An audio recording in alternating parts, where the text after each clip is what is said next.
This particular work, called Spoons, is made from 9,274-ish plastic spoons. And you'll see from here that actually it's constructed by taking 3 spoons and just wrapping a rubber band around the end there. These were originally rubber bands that I'd collected from the streets of London when I lived there. The ones that the postman just used to throw away as he was delivering the letters. So I had a pile of them on my desk, and I was looking actively for materials that offered a sort of multiplicity.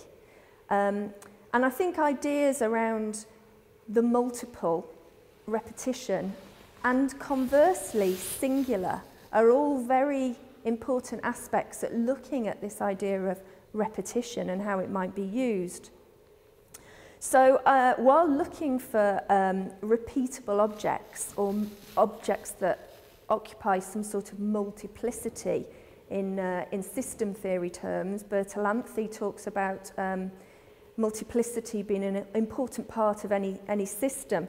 And here I was applying that approach to looking for materials. And of course, plastic spoons are freely available in any pound shop up and down the country.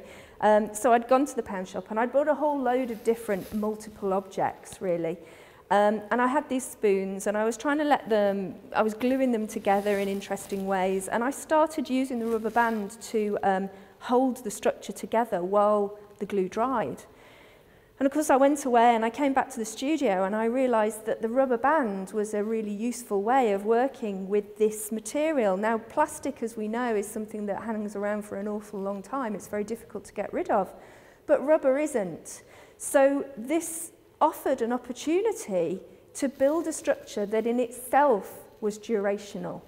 So now, rather than the process of making being durational, we're looking at the duration of the piece of work after the process is applied. So this, when it's put together as a whole, is an 8-foot-high pyramid in which all of these spoons and rubber bands, you can see they tessellate together to form the structure that builds up to a large pyramid.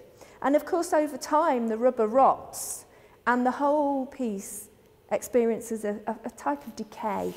So it falls down in different ways. And what I've tried to do each year is build it, and of course it falls down in a completely different way each time. So what you see here is actually a video of the piece of work when it was initially built inside the gallery, inside my studio in London. This is the first trial run. It's filmed over 3 months, one shot every 20 minutes, day and night, over the 3-month period. You can see that actually, as the rubber bands break, the whole structure gets eroded and has a particular form of decay. Now, what's interesting, by showing the actual sculpture next to the video, it shows a different formation of this work. It's built to the same structure each time, although they're slightly different, but the decay is always totally different. So the decay happens randomly, and in some cases it might not happen at all, such as happened at the Museum of Art and Design, where I built it in their inaugural show.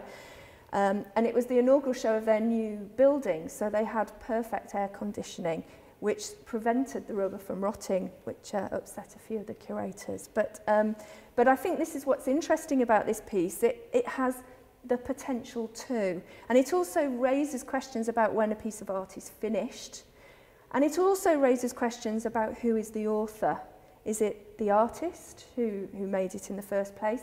Is it the people who helped build it? Because when I'm building this in galleries, there's often a very short time frame for building, and we get people in to help. So they have a hand in the making of this. Is it the man who pressed the button to press the plastic spoon on the machine in the factory in the first place? Is he the author of this? Or the man who works with the rubber or taps the rubber from the tree? I think everybody who has a hand in this has a hand in the authorship, but equally so do the materials and chance themselves, because of course we can't predict when those rubber bands are going to break. The University of Huddersfield, inspiring tomorrow's professionals.